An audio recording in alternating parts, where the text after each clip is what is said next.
Hello guys, assalamu alaikum. Good time to all of you. How are you? Hope you are feeling fine. Thank you very much for watching this video. আমি আনোয়ার হোসেন, ওনার of as tax association limited.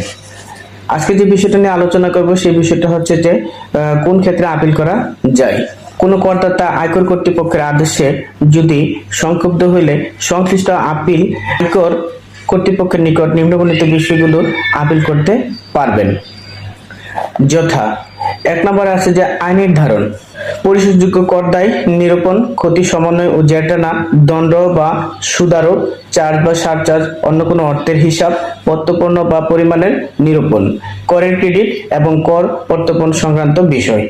অর্থাৎ করদাতা যদি মনে করে যে এসব বিষয়গুলো আয়কর কর্তৃপক্ষ যে বিষয়গুলো আমাদেরকে যে বিষয়গুলোর উপর আদেশ দিয়েছে সেই আদেশ যদি আমাদের মনে হয় যে সেটা সংক্ষুব্ধ হয়েছে, তাহলে অবশ্যই করদাতা এইসব বিষয়গুলোর উপর আপিল করিতে পারবেন, অর্থাৎ আপিল ট্রাইব্যুনালের উপর আপিল করিতে পারবেন।